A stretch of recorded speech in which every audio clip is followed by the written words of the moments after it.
Marcos 9. E comecei a ministração semana passada sobre descendo a montanha e quero concluí-la hoje pela manhã. E descendo a montanha, talvez eu faça uma série sobre isso, eu estou orando a Deus, nós temos vários textos sobre isso. Mas por que descendo a montanha, pastor? E aqui eu queria que você prestasse atenção, porque às vezes você se perde no começo, você não consegue entender mais nada depois. Descendo a montanha, nós temos dois olhares. Primeiro, você está subindo numa visão de buscar mais do Senhor. E eu falei que não tem a ver com o monte em si, mas com a disposição e disponibilidade de você estar e desejar estar na presença de Deus, você e Ele. Não é o monte que dá poder, não é o monte que faz você ser mais espiritual, é a presença de Deus, e do quanto você tem dado de tempo para Ele, quanto você tem dito, eu quero o Senhor, mas eu quero também que Deus me tenha por completo, meu coração completo.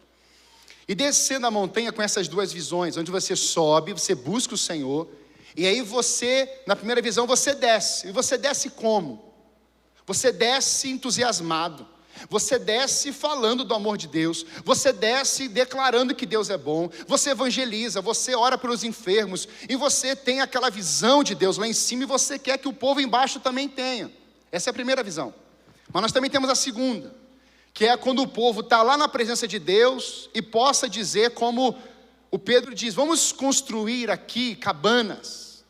Uma fica para o Senhor, uma para Elias, para Moisés, e a gente está aqui, vamos ficar aqui. Estava lá Pedro, Tiago e João lá em cima. E podemos só querer isso, vivenciarmos só isso, e nos perdermos num propósito quando a gente precisa descer da montanha.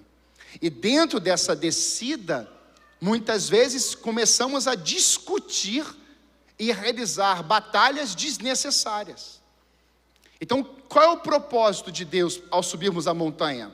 Buscarmos a sua presença, termos intimidade com Ele, abandonarmos e deixarmos mesmo o assunto da terra e nos prostrarmos diante da divindade, da glória dEle, e depois Ele vai falar assim, desçam, vão agora e operem maravilhas, milagres em meu nome. E aí a gente desce da montanha e a gente não fica discutindo bobeira. Amém, irmãos? A gente não perde tempo. Nós entendemos de vivenciarmos coisas novas em Deus. Então a mensagem, ela tem essas duas visões. E é por isso que nós vamos reler, para ficar mais forte aí no seu coração, porque falamos semana passada de 3 cuidados, 3 sinalizações que a igreja precisa ter ao descer da montanha. Então falamos da primeira sinalização, quando a igreja se distrai com batalhas ou discussões desnecessárias. A segunda sinalização, quando o testemunho compartilhado reflete incredulidade e não mais fé. Então tem gente descendo da montanha e discutindo assuntos desnecessários. Quem pegou isso? Quem pegou minha roupa? Quem pegou não sei o quê? Cadê a chave do carro? Por que você fez assim? Por que você botou o sapato cheio disso aqui no carro? Por que você comeu salgadinho no carro? São discussões. E a briga acontece. E aí o caldo entorna. Segunda sinalização, quando o testemunho compartilhado reflete incredulidade. Tem gente que desce da montanha e é mais incrédulo do que antes. Aí eu desci da montanha e Deus não estava nem lá. Desci da montanha e Deus ficou em silêncio. Os problemas permanecem, a dor permanece. Olha, eu quero dizer que eu estou assim, meio sem fé. Então por que subiu a montanha? Para quê? O que aconteceu lá? Na presença de Deus? Nada. É impossível. Então isso acontece porque estamos cheios de nós mesmos. Quando a pessoa está cheia de si, onde a pessoa não consegue abrir o compartimento e dizer, Senhor, opere o que o Senhor quiser operar. E aí, ao invés de você descer incrédulo, você desce com fé. A terceira sinalização que falamos é quando a igreja negligencia a autoridade e a missão confiada por Jesus. Vamos falar isso. Eles descem, os 9 estão discutindo, e aí tem um jovem endemoniado, e o seu pai desesperado. Então tem gente descendo da montanha, ao invés de procurar um doente para orar, e um endemoniado para trazer libertação, está discutindo bobeira, e tem gente gritando, e você não está exercendo nem a autoridade, e muito menos a missão que Deus te confiou, ou seja, você negligencia tudo isso. Então nessa manhã eu quero falar a respeito de 3 ações que a igreja precisa exercer quando ela desce da montanha. Quem quer aprender aqui, amém? Você quer respirar claramente uma visão de Deus ao descer da montanha. Então o texto vai nos dizer assim, Marcos 9, do 14 em diante.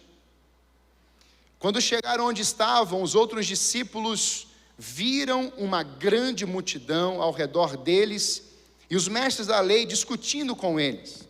Logo que todo o povo viu Jesus, ficou muito surpreso e correu para saudá-lo. Perguntou Jesus: o que vocês estão discutindo? Um homem no meio da multidão respondeu: mestre, eu te trouxe o meu filho, que está com o espírito que o impede de falar. Onde quer que o apanhe, joga-o no chão.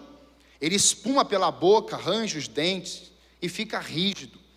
Pedi aos teus discípulos que expulsassem o espírito, mas eles não conseguiram. Respondeu Jesus: ó geração incrédula, até quando estarei com vocês? Até quando terei que suportá-los? Tragam-me um menino. Então eles o trouxeram. Quando o espírito viu Jesus, olha isso aqui, quando esse menino está endemoniado, e tem gente que quer colocar aqui só convulsão, não, é demônio. Quando o espírito viu Jesus, imediatamente causou uma convulsão no menino. Este caiu no chão e começou a rolar espumando pela boca. Jesus perguntou ao pai do menino: há quanto tempo ele está assim? Desde a infância. Respondeu ele: muitas vezes o ter lançado no fogo e na água para matá-lo. Mas se podes fazer alguma coisa, tem compaixão de nós e ajuda-nos. Se podes, disse Jesus, tudo é possível àquele que crê. Imediatamente o pai do menino exclamou: creio, ajuda-me a vencer a minha incredulidade. Quando Jesus viu que uma multidão estava se ajuntando, repreendeu o espírito imundo, dizendo: espírito mudo e surdo. Espírito mudo, vamos falar junto? Espírito mudo e surdo. Um parênteses aqui, olha para cá, só um pouquinho. A pessoa não fala porque não ouve. Ok, irmãos? Ela não conseguiu, a pessoa vai, como é que a criança funciona? Ela vai ouvindo e depois ela vai falando. Então, a questão é que ele não ouvia e por isso ele não. Isso é o que o inimigo faz em muitas vidas. Vai tampando os ouvidos. Tapa os ouvidos, a pessoa não consegue ouvir a voz de Deus e não tem fé e se torna mudo espiritualmente. Então, o que Deus quer fazer nessa manhã? Destravar os ouvidos e você vai começar a ouvir a voz de Deus, amém? E vai proclamar e falar. Glória a Deus. Então, coloque a mão nos seus ouvidos assim. Repita assim comigo: Espírito Santo, eu decido nessa manhã a ouvir tudo o que o Senhor falar. Em nome de Jesus, libere os meus ouvidos, libere a minha mente e libere a minha língua. Em nome de Jesus. Amém. O menino ficou como morto. Aliás, o espírito mudo e surdo, eu ordeno que o deixe, nunca mais entre nele. O espírito gritou, agitou violentamente e saiu. O menino ficou como morto, a ponto de muitos dizerem: ele morreu. Mas, quando você pensa que morre, Jesus coloca uma vírgula, amém? Ah, está morto, já acabou.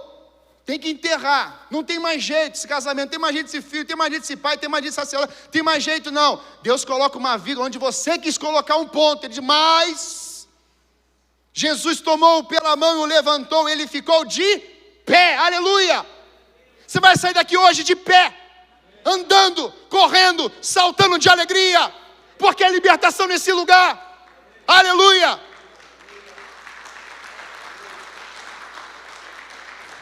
Depois de Jesus ter entrado em casa, seus discípulos lhe perguntaram em particular, por que não conseguimos expulsá-lo? Ele respondeu, essa espécie só sai pela oração e pelo jejum. 3 ações que eu quero deixar com a igreja nessa manhã, no que se refere a descermos da montanha. O que precisamos ter em mente ao descermos da montanha como igreja do Senhor. Pastor, descer da montanha para a gente descansar. Ouça as outras ministrações, você vai ver que um homem pediu sombra e água fresca, e o que aconteceu com ele? Tem muita gente, irmãos, decidido a se aquietar, a dormir no ponto. Tem filho que está brincando com a palavra, com Deus, dizendo assim, eu tramo nos bastidores e na frente eu sou um santo. Deixa eu te falar uma coisa, filho, com muito carinho. O mandamento lá em Êxodo 20 é o mesmo mandamento quando Jesus escreve nos evangelhos. E quando Paulo vai falar sobre isso em Efésios. É o mesmo mandamento. Honrar ao Senhor, honra os teus pais. E tem um propósito, para que você viva mais, para que se prolongue. Então, filho que desonra pai e mãe, vai viver? Então não pense você, filho, que você vai aprontar, esconder, deturpar, arrebentar com teu pai e tua mãe, e Deus vai ficar assistindo e falar assim, tadinho. Não, Deus vai colocar a mão, e não é assim, para te causar medo não, é para você ter temor. Amém, pais? Dá um amém, pais. Amém, pais? Amém. Porque o desejo de Deus não é matar ninguém, é transformar. E é por isso que o filho tem um pai e uma mãe. Para quê? Para instruir, para serem modelos ou referências. E trazer o quê? Um acompanhamento sobre os seus filhos. Muitas vezes, como filhos de Deus, irmãos, nós estamos descendo a montanha e achamos que Deus ficou lá. Estamos dizendo assim, não, Deus, fica aí, eu vou. Não, irmãos, Deus desce conosco, irmão. Deus está dentro de nós. Então, a primeira ação, diante disso que nós falamos, que nós temos 3 discípulos no pico do Monte da Transfiguração, aparecem ali Moisés e Elias. Jesus está lá em cima e o seu corpo é transfigurado, mudança de corpo, é um corpo, a glória que estava sendo uma ação que aconteceria no futuro. Ou seja, quando você morre, você ressuscita em Cristo Jesus, naquele dia o teu corpo será glorificado, não terá mais nada de errado aí. E Jesus estava mostrando isso, olha, esse corpo, mostra lá as vestes resplandecentes. A glória de Deus está ali agora, e aparece Moisés e Elias, que foram profetas do Antigo Testamento, que revelaram que também a glória de Deus. E aí você olha para tudo isso e você percebe o que? Os 3 estão lá em cima. E não estão sabendo o que estão vendo ou estão perplexos. O que estava até falando e vai assim, vamos construir tendas aqui. Porque Moisés foi um construtor de tendas. E diante disso, muitas vezes nós queremos permanecer lá em cima e ficarmos lá em cima. E é interessante porque esses 3 foram para lá para quê? Vou falar para orar. E aí os 3 vão descendo, só que até os 9 lá embaixo, operando. Jesus falou assim, fiquem aí, cuidem, orem, e vão operando. Eu vou trazer os 3 íntimos, porque eu vou revelar meus segredos para os 3. E eles eram os mais íntimos mesmo. De repente os 3 estão descendo com Jesus, e aí se deparam com os 9 discípulos, um pai gemendo, um garoto desesperado, endemoniado, e os mestres da lei, os escribas, tudo discutindo com os 9 discípulos. Eu queria que você imaginasse a cena. Você pensa assim? Você tenta trazer uma imagem? Eu fico imaginando a cena. Jesus chegando com os 3 discípulos, meu Deus, a gente viu Moisés, meu Deus, a gente viu Elias, mas o Senhor é o Filho de Deus, o Senhor, o Pai falou que tu és o Filho de Deus, e é o Senhor que a gente tem que ouvir. Olha que maravilha, estão ali falando sobre isso. De repente os 9, não, não, porque você é isso, que você é aquilo, e pensa na discussão acontecendo.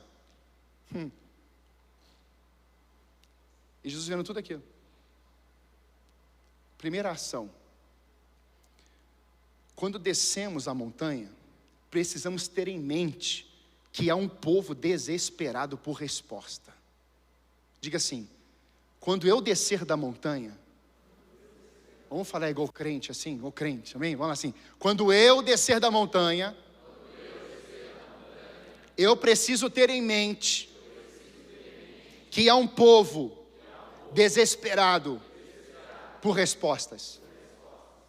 Esse tem que ser o espírito da igreja nesses dias. Você desce da montanha para quê? Para passear, fazer piquenique? Não. Você desce da montanha para entrar nos piqueniques e falar assim: Jesus está aqui. Vou falar isso à noite. Você entra no meio da baderna e fala assim: ó, se não se consertar, tem julgamento, hein?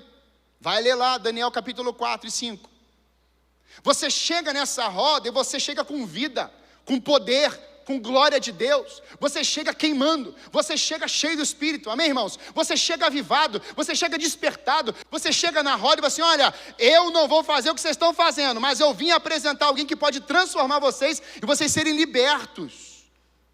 É vida. Em alguns casos você não vai chegar assim, não é? Você vai chegar como? Chora aqui. Eu trouxe uma palavra de alento, eu trouxe uma palavra de consolo. Então tem um povo desesperado pedindo respostas. Eu olho para tudo isso e eu vejo que eles estavam clamando o pai e o filho, o pai de um jeito, o filho de outro. Irmãos, isso é tão sério nos nossos dias, porque aquele menino talvez fosse o único filho desse senhor, não teria mais geração depois. Isso é o que o diabo quer fazer com os nossos filhos, irmãos. Não é para ter mais geração. Não conseguimos afetar o pai e a mãe, então vamos nos filhos. É isso que o inimigo trabalha de noite, sem parar. E aí, eu estava num devocional na Bambinata esses dias, e isso aqui ministrou meu coração, porque eu comecei a falar da palavra de Deus, e de repente as pessoas começaram a chorar, gemer. E tem mulher que não sabe chorar, não é verdade? Desconfigura tudo. E o homem quando chora é pior ainda. Acho que acumula, né? E aí é ranho para tudo que é lá. Meu Deus do céu, é um desespero. Já tem que ir já com um papelzinho já na mão. Alguns vai ter uma toalha. Mas eu estou no meio do devocional e vi aquele povo, irmãos, todo mundo chorando. A professora da minha filha, ano passado, estava na sala. E chorava, e chorava. A nova professora está na sala do devocional. Acompanha os cultos. As coordenações ali presentes. Mas, irmãos, Deus derramou um vinho novo sobre aquela sala, que eu fiquei impactado com o que Deus fez naquele lugar. O povo, irmãos, está desesperado por uma resposta. Então o que o povo faz? Eles vão procurando em uma religião, eles procuram numa pessoa, eles procuram numa imagem, eles procuram no passado, eles procuram no futuro, eles procuram no espaço, eles procuram. E nós estamos descendo da montanha com quem dentro de nós? O tesouro infalível, Jesus Cristo de Nazaré, aleluia. E eu olho para isso, irmãos, e eu percebo que a igreja, ela se perdeu em alguns momentos por isso. Por quê, pastor? Porque o chamado de Jesus para a montanha foi para orar. A partir dos 3 primeiros dias de abril, 1, 2 e 3, segunda, terça e quarta, eu gostaria de convocar a igreja a um jejum de 3 dias. Anota isso aí. Johnny vai lançar uma imagem. mas eu queria que a igreja se empenhasse em fazer um jejum de 3 dias na água. Pastor, isso é muito difícil. É mesmo. Não é fácil não. Mas 3 dias, irmãos, é onde há ressurreição no terceiro dia. No terceiro dia de jejum, as escamas caem dos olhos como Paulo. 3 dias de jejum, sai um homem de uma baleia e prega para Nínive e uma cidade inteira se converte. Glória a Deus, irmãos. No terceiro dia, Jesus ressuscitou dos mortos. Então eu quero crer, irmãos, que Deus está nos levando a um novo nível esse ano. E eu quero te encorajar a você. Pastor, toma um remédio, não tem problema. Come, não tem problema, mas entre no propósito. Mas o encorajamento para a igreja é 3 dias, dia 1, dia 2 e dia 3 de abril, jejuarmos os 3 dias no líquido. Diga amém. E diante desse quadro, nós não vamos discutir mais coisas desnecessárias. Vamos estar, porque o jejum, pastor, porque o jejum te dá sensibilidade espiritual. O jejum vai matando a tua carne. O jejum não é para poder, irmãos, tira isso da cabeça. O jejum não é para você ter poder. O jejum de fato é para matar o poder que você acha que você tem, que eu tenho, que eu sou. O jejum vai te secando, e esse é o objetivo.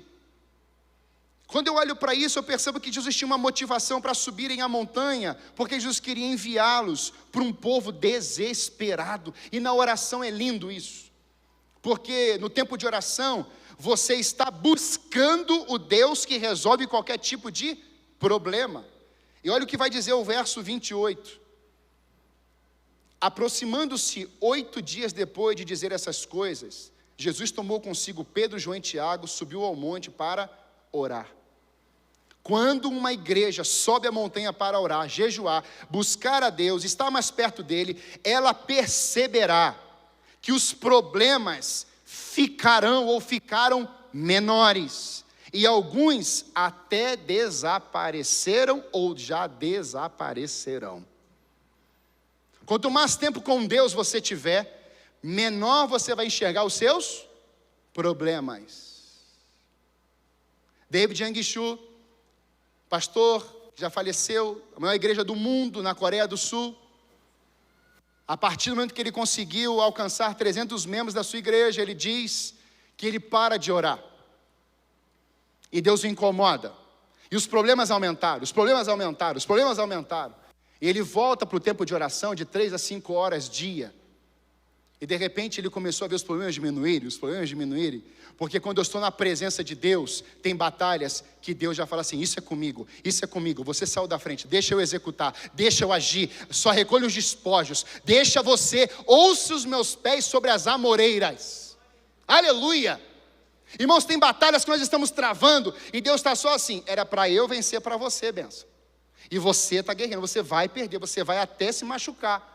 Mas na sintonia com o céu, em intimidade com Deus, Deus começa a arrancar os tampões dos ouvidos, Deus começa a liberar as escamas, Deus elimina a frieza, Deus habilita os meus pés, Deus coloca um fogo dentro de mim, e agora quando eu estou descendo a montanha, eu sou como aquele GPS, onde é que o Senhor quer que eu vá? E Deus opera, irmãos, ali, maravilhas acontecem. Poder de Deus se manifesta, porque há uma sensibilidade espiritual, há uma conexão, há um entrelaçamento, há uma visão gloriosa de que naquele lugar Deus te colocou, te plantou para que haja frutos naquele lugar. Isso é tempo de oração com Deus, não tem outra fórmula. Quer ser sensível com Deus, só contemplando, só olhando o culto, pregando, andando, não vai ter, não vai. Consequências de uma igreja fria espiritualmente, ausência de oração. Consequência, motivo pelo qual uma igreja está morrendo, falta de oração, falta da palavra, falta do jejum. Então, quanto mais vivenciarmos isso com Deus em unidade, o que você acha que vai acontecer com a igreja? Com a tua casa, com a tua família? Saudáveis, serão saudáveis. O que vai acontecer com o gabinete? Diminui o atendimento. Glória, glória, glória a Deus. Dá uma glória a Deus aí. Então, quanto mais busca você tiver, mais os teus filhos, não quero orar não, pai, quero orar não, vem aqui, abençoado, vem cá, se ajoelha aqui com a família toda aqui na sala, leia aí João 3,16, leia, decore esse versículo, entra aí na presença do Senhor. Mas tem que ser voluntariamente, tu não tem idade para optar nada, obedece teu pai. Amém, pai e mãe? Porque tem filho hoje que está mandando no pai. Não vou, não quero, não ando, não quero. Enquanto tiver aqui dentro, tem uma lei. Tem um governo. Irmão, eu estou falando isso muito sério. Tem filho que está colocando o pai na parede, de castigo, e o filho com o controle na mão. Pai, não quebra o controle. Nem quebra o teu filho, pelo amor de Deus. Mas chama ele para o teu tempo de oração. Irmãos, eu estava orando na casa, 2 casas anteriormente que a gente morou, lá no Moçunguê. Eu estou de madrugada orando, de repente eu estou sentindo um movimento, eu falei assim, Espírito Santo vem, e meu tempo de oração é muito louco, eu não posso contar, senão eu escandalizo, mas uma coisa assim que você vai entrando, e vai, de repente comecei a sentir um movimento, eu falei assim, Senhor, em nome de Jesus, que não seja uma serpente, que não seja um bicho, que não seja alguma coisa, de repente era minha filha, e ela foi debaixo das cobertas, um frio de rachar, ela entra debaixo das cobertas, ela fala assim, oi, isso 6 da manhã, o que o senhor está fazendo aqui? Eu falei, eu também te pergunto a mesma coisa. Eu falei, papai está orando, papai está na montanha, a montanha de coberta. Papai está aqui clamando por você, vem cá orar com o pai. E ali eu abracei ela, irmãos, ela ficou no meu... Eu lembrei de Moisés e Deus. Sabe quando Deus abraça Moisés? Eu falei assim, Senhor, usa a minha vida para abraçar. Era a Eduarda. E aí eu abracei a Eduarda, eu falei assim, Senhor, injeta nela uma visão gloriosa do teu poder. A minha filha ministrou aqui louvor para os adolescentes, ontem estava cantando aqui no louvor do Brave, 14 anos. Mas irmãos, tem joelho dobrado. Agora estão fazendo a mesma coisa com ela lá, já estavam fazendo. E o maligno não tocará nas minhas filhas. E nem os teus, nem as tuas. Isso envolve, irmãos, buscar da fonte certa. Então eu quero te encorajar, pai e mãe. Quanto tempo você está orando por dia? Quanto tempo você está lendo a palavra por dia? Como é que você está fazendo um devocional com os teus filhos? Ah, pastor, lá em casa, cada um faz o seu. Chama. Esses dias, foi sábado retrasado, minha filha te levantou. Eu levanto animado, irmãos. Pergunta a minha esposa aqui, não é, meu amor? Eu levanto animado, coloco um som, uma música lá no YouTube, uma música boa. Aquelas, do Fernandinho, a levantar logo todo mundo, não é verdade? E aí a gente está lá cantando e tal, daqui a pouco a minha filha desce lá, eu estou fazendo um café, e aí de repente ela fala assim, pai, tive uma ideia, ouça as ideias dos teus filhos, não dá para executar tudo, mas ouça pelo menos, fala filha, fala para o pai, hoje a gente podia fazer um devocional geral junto, eu falei, estou contigo, tua irmã descer, nós já vamos para a palavra, o que a gente vai ler, pai? Vamos ler Marcos. Ela já tinha lido 1, 2, vamos ler o 3. E aí lemos, aí de repente ela, o que é esse negócio de mão mirrada? Aí eu explico, objetivamente, porque eu não posso pregar, dá vontade. E expliquei dela, nossa, que legal, entendeu? Oramos. E teve um outro dia que ela pediu de novo para fazer. No meio do devocional, Laura Brito começa a chorar.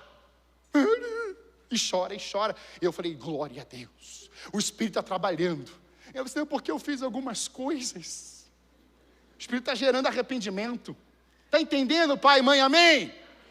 Naquela sala, Deus se manifestou, mas a gente queria ver raios, luz e trovões. Para com esse negócio de querer ver raios, luz e trovões. E o raio e a luz e o trovão está dentro da tua filha ali, ó.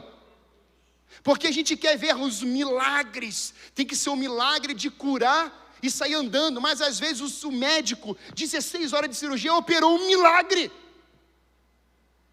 e a filha está ali, andando, rindo, não tem mais dor na perna, glória a Deus. Você está entendendo isso? Fonte certa, oração. Marcos 9, 17 e 18, nos mostra que um homem no meio da multidão, respondeu, mestre, eu te trouxe meu filho que está com o espírito e o impede de falar, onde quer que o apanhe, joga-o no chão, espuma pela boca, arranja os dentes, fica rígido, pediu aos teus discípulos que expulsassem o espírito, mas eles não conseguiram. É o desespero de um pai, irmãos, que quer resposta, um desespero de um pai que está vendo o filho endemoniado desde criança, sabe-se lá o que aconteceu, mas ele tem um problema, e o problema está na família, está na casa, e ele procura os discípulos que desceram da montanha, que tinha tempo com Jesus, andavam com Jesus, e não tem resposta. Não te choca? Me choca. Me entristece. No meio da multidão temos um homem rogando pela vida do seu filho. A busca de um pai por resposta, o desespero de um pai que havia procurado a resposta na vida dos discípulos, mas não encontrou. No entanto, ainda tinha esperança de seu filho ser liberto. Olha o verso 18. E este, onde quer que o apanhe, lança-o por terra. Olha a parte que eu quero que você entenda. Ele espuma, rilha os dentes e vai definhando. Está na Ara. Almeida Revista Atualizada diz isso. Ele rilha, vai esmagando ali, triturando os dentes, mexendo nos dentes, rangendo, e depois ele vai definhando. Olha a intenção das trevas, eu amo essa versão. Definhar o filho, definhar a casa, definhar o casamento. Aí ele diz, roguei, irmãos, essa palavra no grego significa suplicar, mendigar, implorar, orar, fazer um pedido com um grito. Você acha que o pai do jovem falou assim, esse menino está possuído por demônios? Coitado dele. Não, irmãos, esse pai veio como Romanos capítulo 12, Paulo vai falar isso. Eu vou ler para você daqui a pouco. O que esse menino tem, o pai dele está vendo há dias e há meses e há anos, a mesma coisa. Irmãos, com todo o carinho, nós estamos vendo nossos filhos fazendo as mesmas coisas desafiadoras. E a gente não para a nossa agenda, a gente não se ajoelha, a gente não pede perdão, a gente não chora, a gente não clama, a gente não faz quase nada. Para a tua agenda, senão o teu filho não vai viver mais. Se coloca como Moisés. Eu estou aqui, Senhor. Eu não abro mão desse menino. Eu não abro mão dele. Toda entidade, todo trabalho, toda intenção, toda seta, tudo que está sendo construído na mente dele vai cair por terra. Irmãos, Deus ouve as orações do seu povo. É um clamor dos pais. E os pais precisam clamar. E às vezes vai ter que rogar. Eu preciso, eu clamo, eu desespero. É você chegar diante de Deus e dizer, Senhor, eu não aguento mais. Minha mãe fez essa oração comigo, não para eu ir, mas para a doença que eu tinha, embora eu tinha asma, bronquite. Eu dava um trabalho aos meus pais, só dormia no colo do meu pai. Teve um dia que minha mãe levantou a mão direita, né? Senhor, em nome de Jesus, eu não aguento mais o que está dentro desse menino. Naquele dia eu fui curado, nunca mais eu tive bronquite, nunca mais respirei, nunca mais. Está aí, ó, respirando até demais. Deus opera no clamor de uma mãe, é estéril. Então se coloca na presença de Deus, geme lá, chora lá, oferta ao ventre. E eu creio em nome de Jesus, como já temos tantos testemunhos, você vai sair com um sorriso, sabendo que mesmo Deus tocando ou não curando, tocando, a alegria veio em você. Fonte. Por isso que Paulo diz, Romanos 12, portanto, irmãos, rogo-lhes pelas misericórdias de Deus, que se ofereçam em sacrifício vivo, santo e agradável a Deus, este é o culto racional de vocês. Sabe o que Paulo está dizendo aqui para a igreja, irmãos? Ele está exortando a igreja, os irmãos, a partir das misericórdias de Deus, para que o povo respondesse a Jesus com uma atitude, com uma resposta, de se ofertar em sacrifício vivo, santo e agradável a Deus. A misericórdia de Deus em salvar pecadores, irmãos, exige uma resposta de gratidão do seu povo. Qual é a minha resposta de gratidão a Deus, por eu ser liberto das trevas para a luz, para o reino, para eu abandonar o pecado, para eu saber que eu tenho um destino glorioso? Qual é a minha resposta de gratidão? Obrigado. Por isso você vem para esse culto e você adora esse Deus, você clama esse Deus, você se prostra ante Deus, você diz obrigado, porque mesmo com tantas batalhas, o Senhor está comigo, o Senhor me livrou da morte, o Senhor me livrou do inferno, o Senhor me livrou dessa casta, desses demônios, o Senhor me livrou de tudo isso. O cristão deve se apresentar a Deus como sacrifício vivo. Não deve se conformar com o mundo e experimentar a transformação na mente para vivenciar e comprovar a boa perfeita e agradável vontade de Deus. Você não deve se conformar com o mundo. Por isso que ele diz no verso 2, não se amoldem ao padrão, mas transformem-se pela renovação da vossa mente. Como é que eu renovo a minha mente, pastor? Oração. Como é que eu renovo meu coração, pastor? Oração. Palavra. Busca. Aquietai-vos e sabei que eu sou Deus. Irmãos, eu não sei como é que você ouve isso de Deus. Não dá um agito no teu interior? Deus chegando na tua casa, com aquele poder glorioso, no meio daquele turbilhão de coisas, e pisando assim, aquietai-vos, sossegai, acalmem-se, parem, eu sou Deus, aleluia. O Pai não acha os discípulos, mas ele acha Jesus. Segunda ação ao descer da montanha, descermos a montanha é revelarmos o poder da fé para combatermos a incredulidade, o príncipe desta era. Pastor, desci da montanha, o que eu revelo? Poder da fé. Poder da fé para quê? Para combater a incredulidade. Incredulidade, quem que traz? O príncipe desta era, Satanás. Marcos 9, 19 e 20, respondeu Jesus, ó geração incrédula, até quando estarei com vocês? Até quando eu terei que suportá-lo? Tragam-me um menino. Ninguém está resolvendo. Procurou A, procurou B. Foi no médico, foi no psicólogo, foi no pastor. Pois a pergunta é, você foi em Jesus?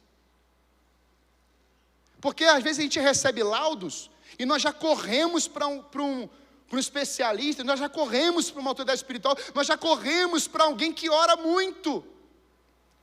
E aqui um parênteses, tem gente que recebe esses laudos, e ao invés de só orar e ser um intercessor, se torna um dono,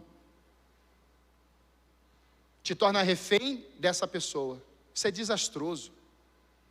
Por isso que eu sempre digo, nos meus atendimentos, onde eu vou, não dependam do pastor, orem, clamem, coloque a mão na cabeça dos teus filhos. Deus te deu poder e autoridade também, como Ele deu a mim. Isso é crescimento, isso é desenvolvimento. Mas às vezes, irmãos, e aqui não quero mandar recado para ninguém, não. Mas às vezes, nós colocamos a nossa expectativa em uma profetisa, em um profeta, em um sacerdote, em alguém que chegou num lugar. E a gente coloca a nossa dependência de vida nisso.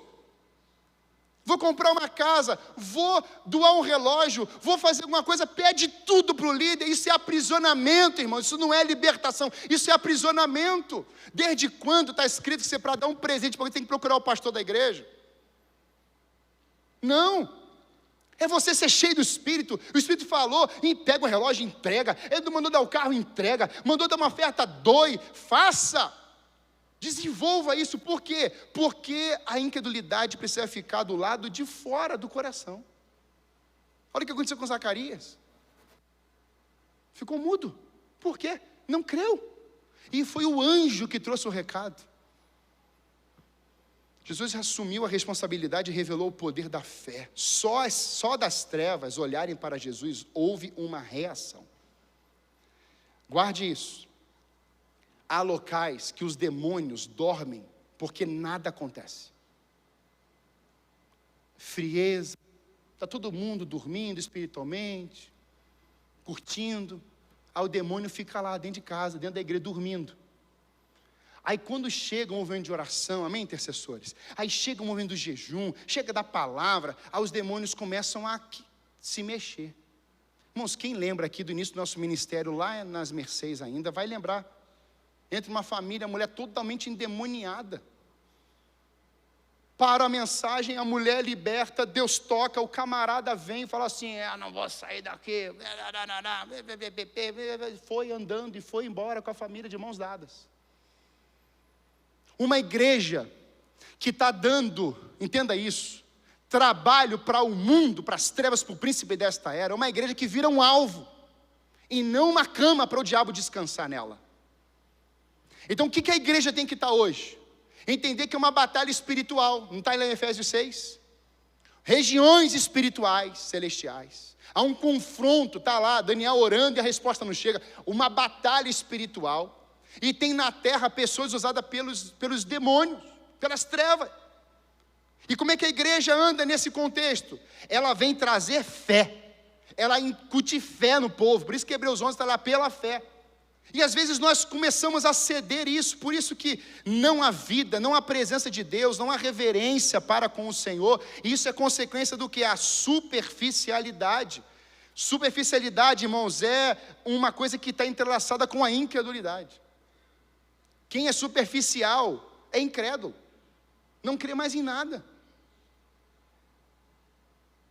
Mas eu olho para tudo isso e eu percebo que ali o diabo ficou furioso com Jesus, porque Jesus era a luz do mundo. E diz: se posso fazer alguma coisa, o pai está dizendo, então se tu podes, faz alguma coisa. E Jesus fala, se eu posso, tudo posso, naquele que crê em mim. Eu posso fazer qualquer coisa, naquele que tem fé. Jesus desceu da montanha, irmãos, com fé.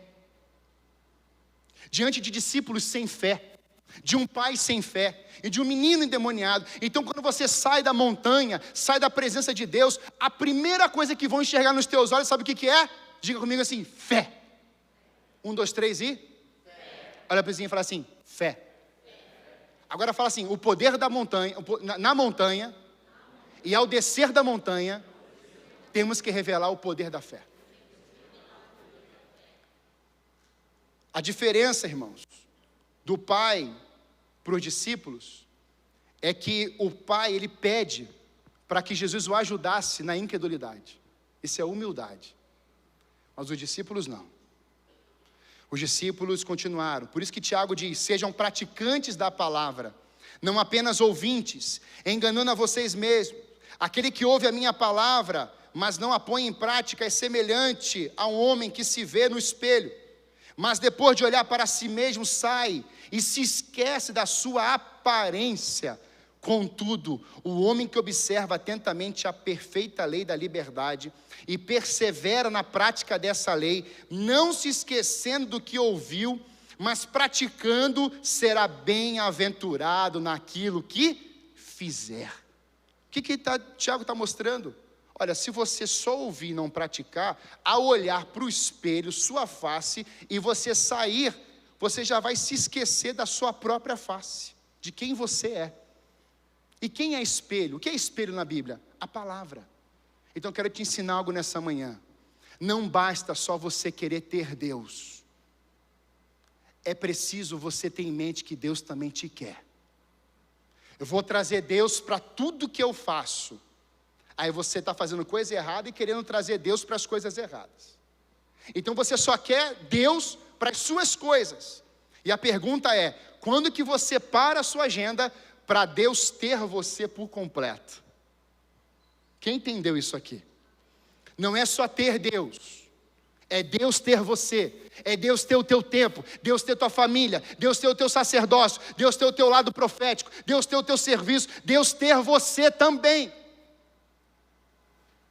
E aí você olha para isso e diz assim, eu tenho Deus, Deus anda comigo, mas eu também paro, porque Deus também está tendo tudo que está em mim.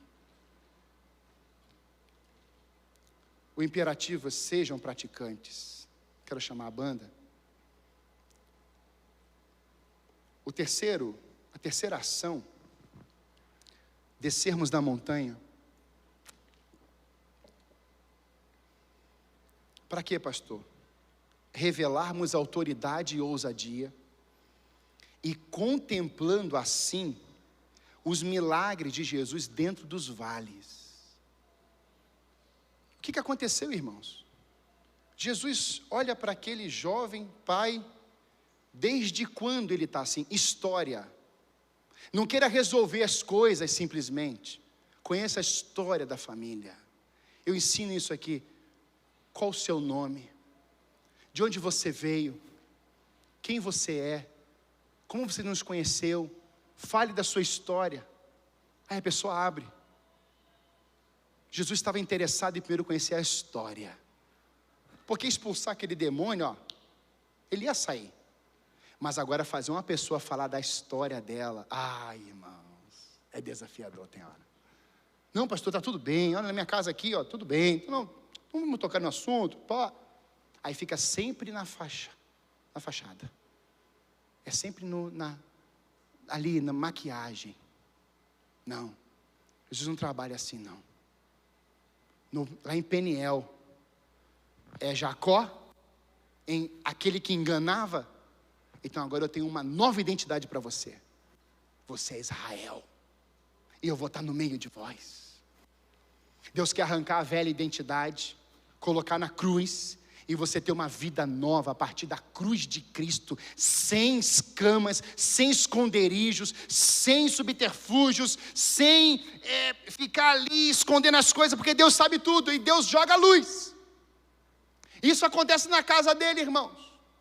Pecados ocultos, pessoas brincando com Deus, pessoas difamando, pessoas se entrelaçando, fazendo maquinações. Deus vem com luz, e aonde a luz chega não pode ter trevas, aleluia. Então o pastor não precisa ficar fiscalizando a ovelha. Deus sabe onde você está, o que você está fazendo e com quem você está conversando. Deus sabe de tudo.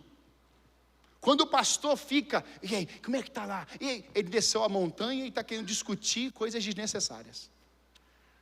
Então Senhor, o Senhor conhece o nosso povo.